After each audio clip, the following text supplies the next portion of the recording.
Tu as envie de le faire, fais-le. Ça marche et ça marche pas. Ça, c'est la vie.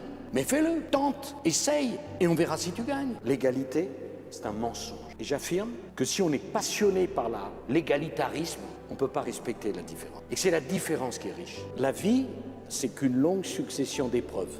Et le bonheur est dans l'épreuve surmontée, jamais dans l'épreuve évitée. Il faut avoir la sagesse de comprendre que le succès est aussi injuste que la défaite. Dans la vie, on aime, on n'aime plus, on est trahi. Parfois, on trahit soi-même.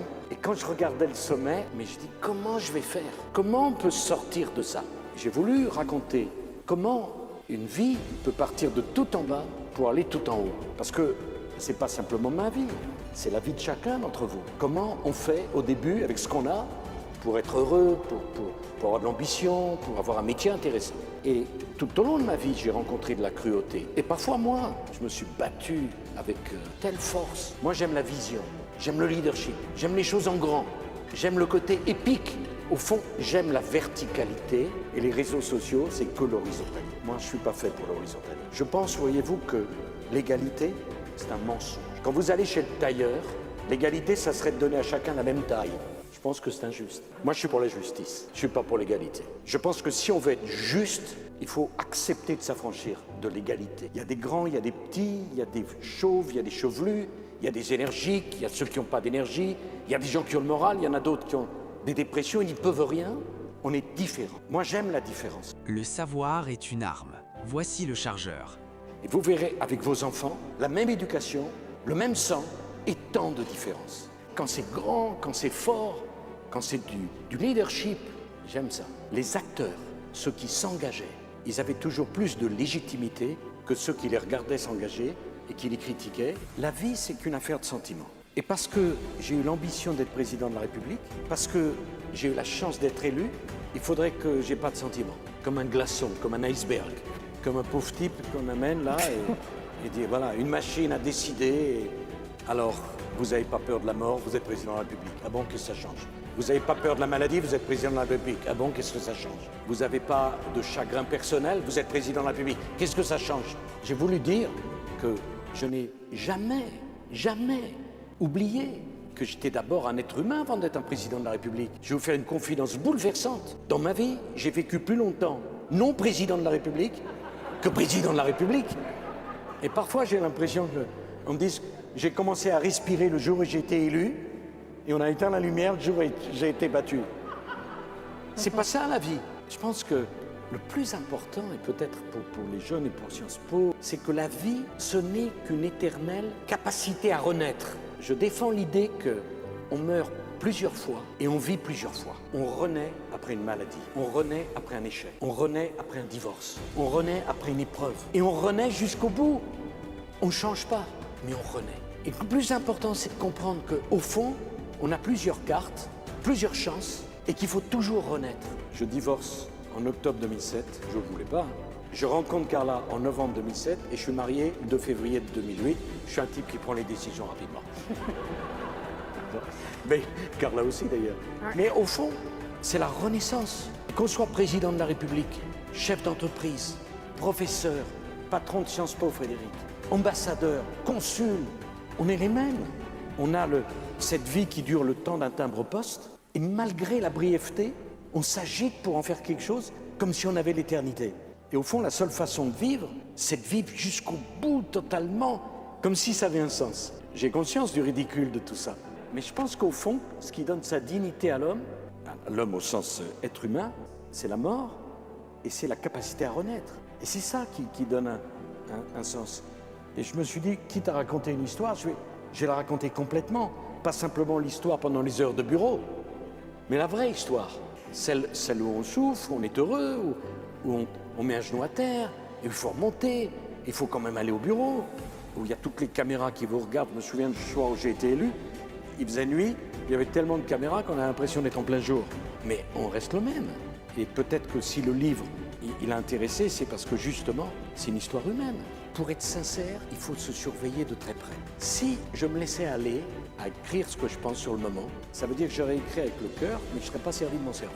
Pour être sincère, il faut beaucoup réfléchir. Pour démêler ce qui est de l'ordre du sentiment, ce qui est de l'ordre de la conjoncture et ce qui est de l'ordre du structurel. Par exemple, mes rapports avec Chirac. Ils sont beaucoup plus complexes que je l'imaginais. Si vous m'aviez interrogé à tel moment, j'étais totalement négatif. Un autre, j'étais totalement positif. Et j'étais obligé de faire un effort pour comprendre quels étaient les liens avec lui. Je l'ai aimé, je l'ai affronté, il a voulu me tuer, il n'a pas réussi.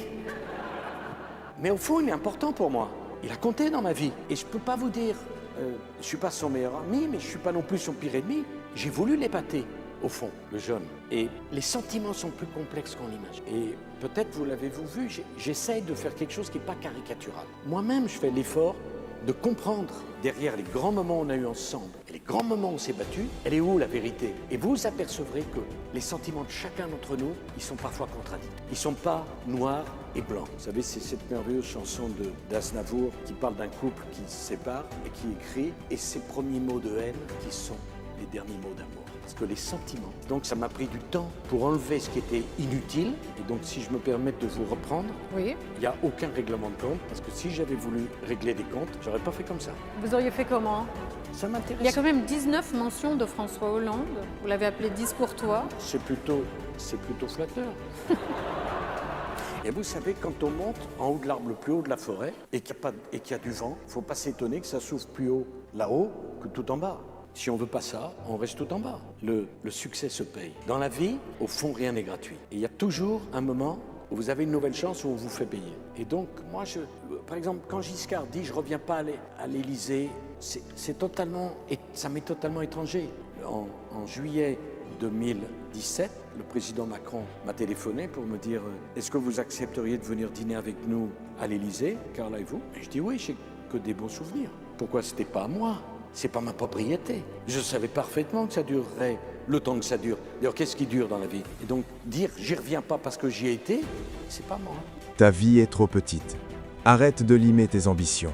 Récupère ton manuel de combat maintenant. D'abord, vous savez, il vaut mieux avoir le moteur d'une 2 chevaux avec un réservoir plein que le moteur d'une Ferrari avec un réservoir vide. Non. Moi, mon réservoir était plein. Et après, mais j'ai un nouveau challenge. J'ai une vie dans le privé, j'ai la chance de parler à des auditoires comme ce soir. J'ai intégré les conseils d'administration de grands groupes, je suis avocat, et j'ai un emploi du temps très occupé. Le challenge pour moi de réussir dans l'activité privée, après avoir réussi dans l'activité publique, c'est un challenge formidable.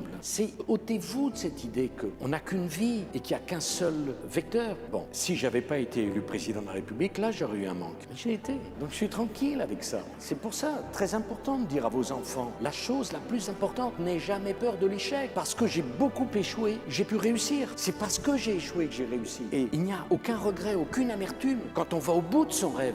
L'amertume et le regret, c'est quand on tente pas, tant qu'on n'est pas confronté à ça. Et j'ai vu tellement de gens qui m'ont dit, tu vas trop vite, tu as trop d'ambition, calme-toi. C'est les mêmes qui me disaient après, c'est trop tard. Ben, tu me disais hier que c'était trop tôt. C'est jamais le bon moment. Jamais écoutez ceux qui vous disent, ça va trop vite, tu as trop d'ambition. C'est horrible de dire ça. Tu as envie de le faire, fais-le.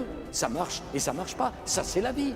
Mais fais-le, tente, essaye, et on verra si tu gagnes. Eh bien, j'ai en 2012, quand je me suis réveillé le lendemain d'avoir été battu, ma femme m'a regardé et me dit, ça va? Super, on commence une nouvelle vie. Et c'est un challenge aussi important, à titre personnel, que d'être président de la République.